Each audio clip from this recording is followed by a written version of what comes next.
Bom, ano passado, nesse mesmo evento, o Pierre Levy, ele falou de um conceito muito interessante. E eu retive isso, fiquei com isso, fiquei instigado por esse conceito, que é o tal do PKM, Personal Knowledge Management.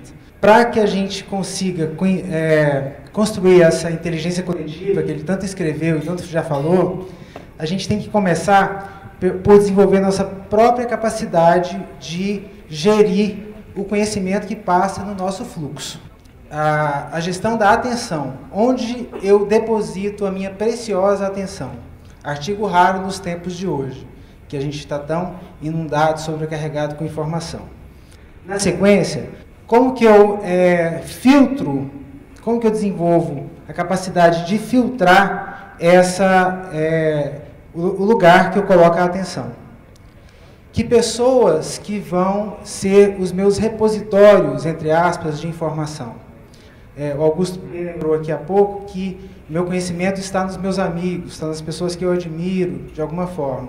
Então, quem são eles? Como que eu vou conseguir conjugar, agregar as informações que estão passando no fluxo deles? Como que eu consigo criar registros de longo prazo dessas informações? Como que eu consigo sintetizar e fazer das palavras do outro as minhas próprias palavras? Então, toda essa capacidade de gerenciar o conhecimento que está passando no meu fluxo dinâmico faz parte de algo que tem muita importância nos dias de hoje, porque a criação de valor está intimamente ligada à produção de conhecimento, no momento em que o valor está muito mais próximo dos bens intangíveis do que tangíveis. Mesmo no caso dos bens tangíveis, eles estão cercados de camadas do intangível. Conseguir congregar essa capacidade de gerenciar o meu conhecimento vai me ajudar a socializar esse conhecimento e a colocar no fluxo dos outros. Tem um conceito interessante que a Lisa Gensky tem trabalhado, eu tenho me interessado por isso, que é a economia do compartilhamento.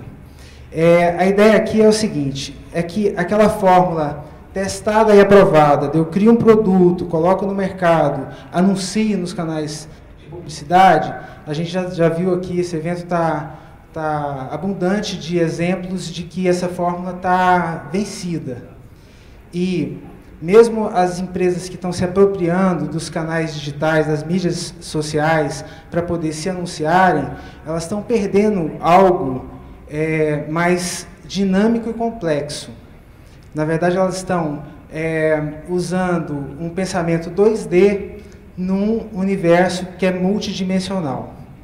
Que essa abundância que a gente já experimenta no digital, essa sobrecarga de informação, esse livre acesso a um conteúdo enorme, a gente também está começando a experimentar nas coisas físicas.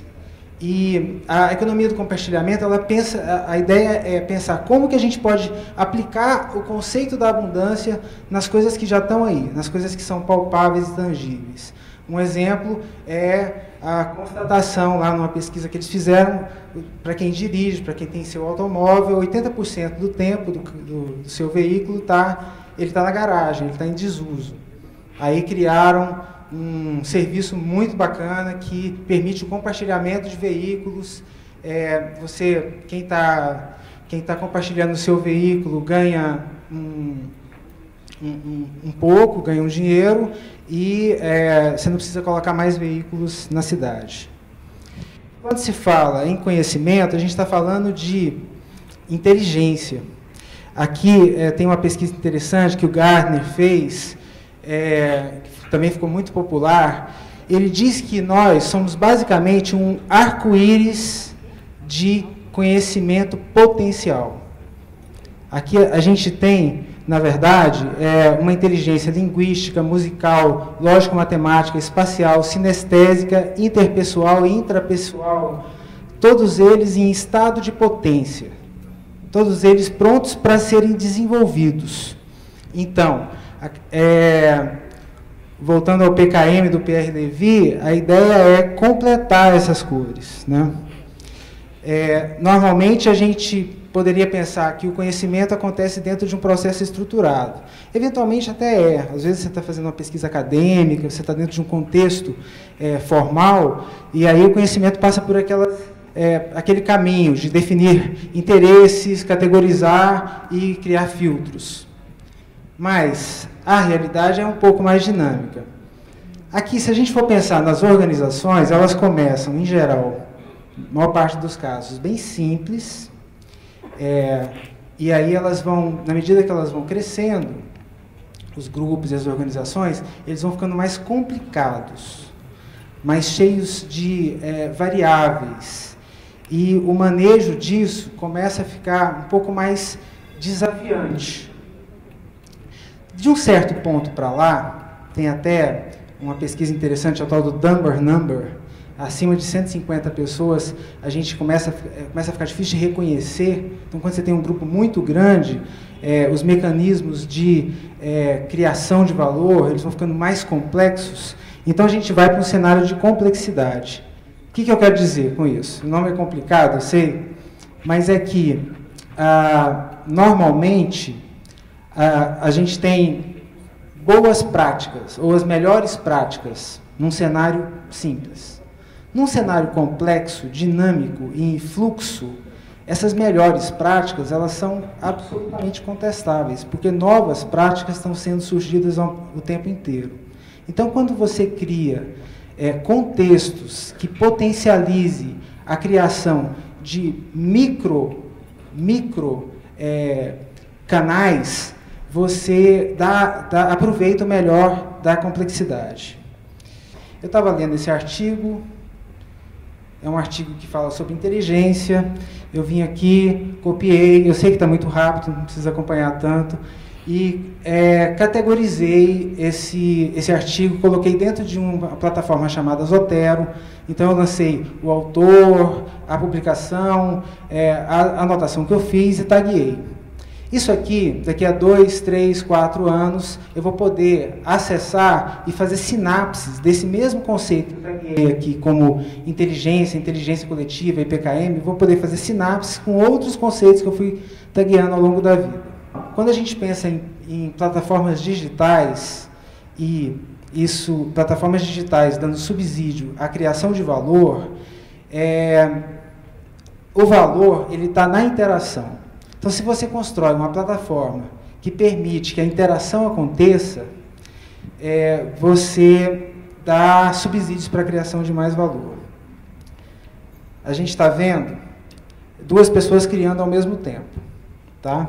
Poderiam ser 3 pessoas, poderiam ser 10. Essas pessoas poderiam estar criando um artigo ou traduzindo outro material. Eu estou apostando, e muita gente boa está apostando nisso, em conversas que são mais tridimensionais. Então, você está ali no mesmo espaço, criando uma conversação, e você pode comentar certos aspectos dessa conversação. É bem diferente da dinâmica de criar alguma coisa e alguém responde. Quem tem experiência aí, por exemplo, com o Ning, gente, tem uma hora que fica difícil seguir a conversa, porque é muita redundância, não foi feito para interação. A ideia ali é repositório de informação, principalmente. Né? Então, a gente está tentando trazer para as nossas iniciativas esse conceito. Aqui, por exemplo, eu estou mostrando um slide de um projeto que a gente está trabalhando agora, que é o NONG, e aqui um dos destaques que um dos desafios de construção dessa plataforma é a criação de uma biblioteca. E aqui, nesse exemplo, eu estou mostrando um pouco da dinâmica que a gente está criando.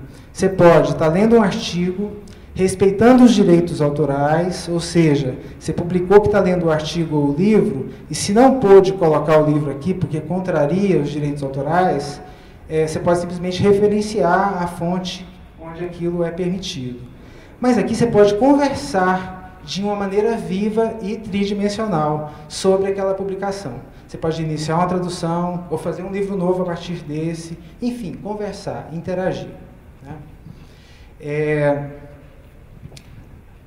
Então, as plataformas e ambientes são formas de colher, de dar materialidade e organizar o que circula, tornando coletivo pelo compartilhamento. aqui a gente está vendo uma tradicional representação dos... uma representação gráfica dos links, de como que as pessoas se linkam nas plataformas digitais. Então, esse é um gráfico estático, e eu acredito que é difícil a gente poder acompanhar a dinâmica interativa através de um gráfico assim. Daí veio o interesse por pesquisar uma solução um pouco mais dinâmica. A gente está bem pesquisando isso agora. Aqui é um exemplo de como que está havendo uma certa conversação dentro de um espaço digital. Então, imagina que a gente está criando junto artigos ou formando grupos para discutir certos temas.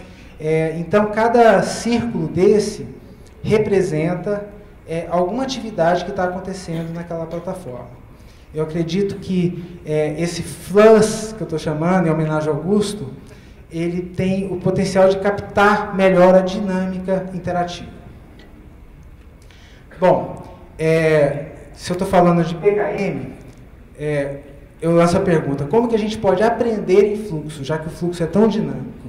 Eu trouxe aqui um exemplo, que eu particularmente adorei, é um projeto novo, chama Open Study. Então, aqui a gente está vendo alunos, pessoas que estão pesquisando, biologia no caso, fazendo perguntas numa conversação tridimensional.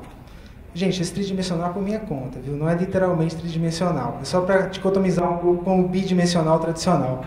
Mas aqui, perguntas às vezes complexas, como qual é a estrutura do DNA, de que uma célula é formada, o que mitocôndria faz, esse tipo de pergunta que é complexa, mas ao mesmo tempo trivial para alunos de biologia, estão sendo respondidas por eles próprios e não por um notório saber. O PKM também me faz pensar no management. É possível pensar em gerenciamento, em gestão, no momento de bottom-up, no momento de emergência? Essa é uma pergunta que eu acho particularmente intrigante. Eu acredito que é possível, sim, a gente aplicar metodologias de gestão num momento de emergência e de fluxo. Não vou falar muito sobre isso, até porque meu tempo parece que vai acabar em 30 segundos, mas existe um conceito que nasceu na tecnologia da informação, no desenvolvimento de software, e que está começando a se popularizar, e eu estou advogando em torno desse conceito, que é o de planejamento ágil. Os techs nerds que estão aqui talvez sejam familiares ao tema, mas o pessoal que não é da área de TI talvez não conheça ainda. A ideia é que, normalmente, a gente quando vai planejar alguma coisa, a gente tem toda uma etapa grande de planejamento pensando num tempo futuro finito, mas a coisa vai lá para frente. 1 ano, 3 meses, 6 meses, 2 anos, em alguns casos 10 anos. O planejamento ágil, ele faz assim. Ao invés da gente pensar essa coisa longa, a gente pensa ciclos curtos. O que eu consigo entregar nessa semana? Aí eu planejo na segunda-feira, compartilho com a minha turma, com quem está fazendo, com a minha equipe que está fazendo comigo, e coloco isso em fila de prioridades. No final, na sexta-feira, a gente avalia o que aconteceu, que resultado que a gente criou, e na segunda-feira a gente planeja outro ciclo. Isso é muito interessante, porque quando você faz um planejamento tradicional, grande, depois da fase de planejamento, se inicia a fase de execução, aí vem alguém com novidade. E a gente está num mundo complexo e dinâmico. Sempre tem novidades. Sempre tem alguém falando, olha, não é bem aquilo que a gente tinha pensado, mudou.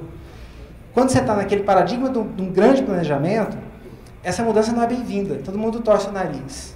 Muitas resistências. Agora, quando você está num conceito ágil, ciclos pequenos, de 5 dias, de 10 dias, de 15 dias, como que a gente tem feito, se vem uma mudança dessa, você pode perfeitamente negociar com quem está trazendo a mudança, o cliente, o chefe, ou sei lá quem, e falar, olha, isso é importante mesmo? Será que a gente pode colocar no ciclo que começa na segunda-feira que vem? Ah, pode. Então, beleza. Então, vamos manter o planejado. Então, não fura o planejamento. Ou o cara pode falar, o cliente fala, olha, eu sou cliente, eu mando, tem que ser agora mesmo. Beleza. Você tira uma coisa que estava planejada, coloca aquela, porque não vai caber tudo, e coloca essa que você teve que tirar no próximo ciclo.